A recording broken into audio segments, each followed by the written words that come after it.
Hi, welcome to Sundra Sisterhood. It's Monday, November 3rd, and that means it is a question and answer series video.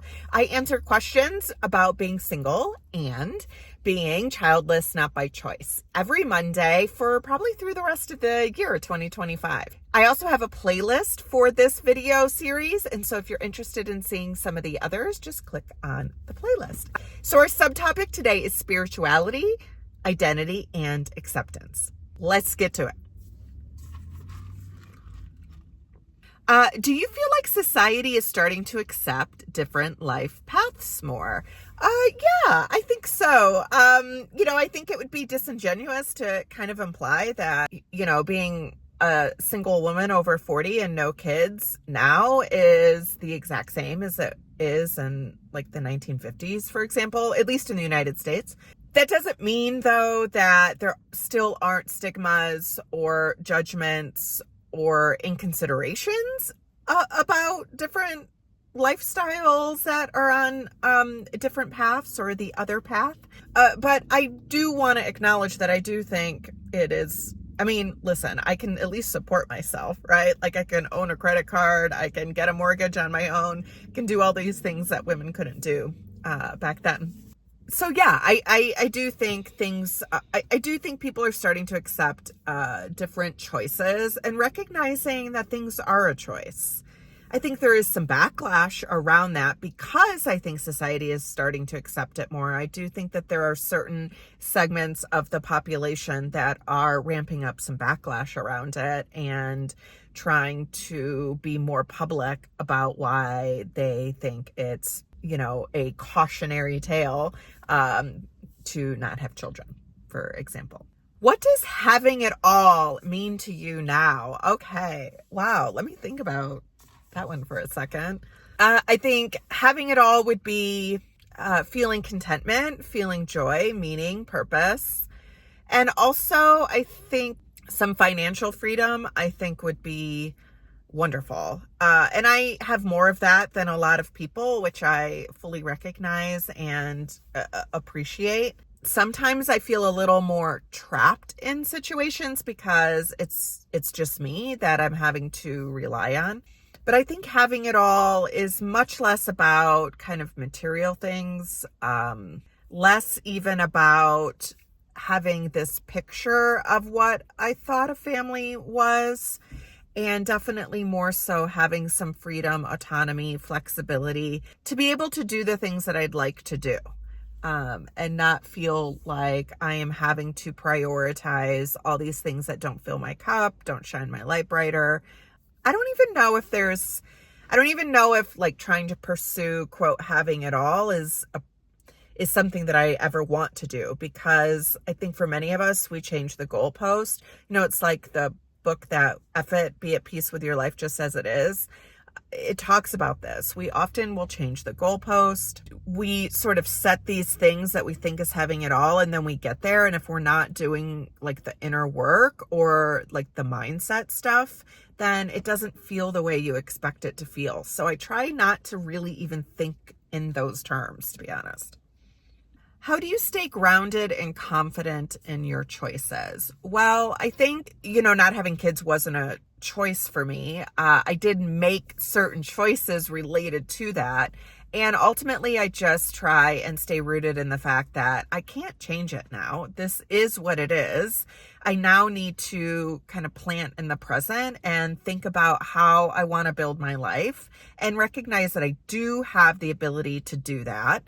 I do have the ability to pivot. I do have the ability to maybe not have or live the life that I thought I was going to live, but it doesn't mean that I'm subject to this plan B, terrible, meaningless, empty life.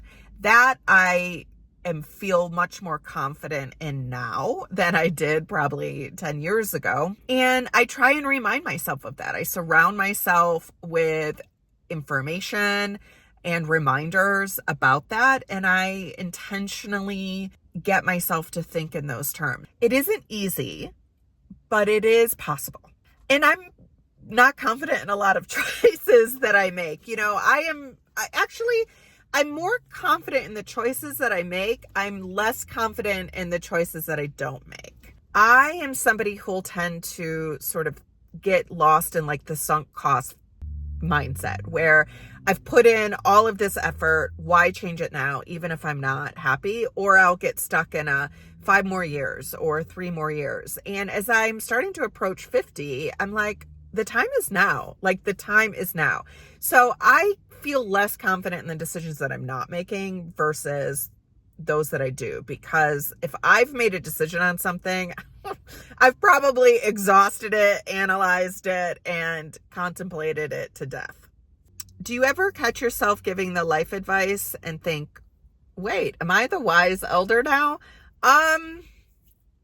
Not necessarily that. Sometimes I'll like meet with clients, and particularly like clients who might be experiencing anxiety and stuff. And I'll think, dang, I think this person is higher functioning or further along on their anxiety than I am. I just have the skills to manage it, right? But it doesn't mean that I don't experience it. So I think about it more in those ways. I don't know that I ever want to feel like I've like the wise elder that's just like imparting versus not learning. And I'm not saying that, maybe even like the word wise inherently implies that somebody is learning as well, because to be wise means that you're also taking in information and learning. But I do think I have information, and I've lived the type of life, and I'm further along in certain life paths that I do think I can impart some information or just empathy and validation. I mean, that's why I have this channel in a lot of ways, is because I do think I have a skill set, just being a therapist, and then also having this lived experience in order to hopefully pass through some wisdom. And even if I'm not passing through wisdom, because I don't want to presume to think that I know what's best for anybody's life, but at least some validation and putting myself out there to represent that you can feel better. What's your personal motto these days? Something like sleep in, stay fabulous? No. I actually do sleep in, and I wish I didn't sleep in. Partly because I don't know how much restful sleep I'm getting. Anyway, my motto, I think, is probably be intentional. Actually, here's my motto right now. My motto right now is the time is now.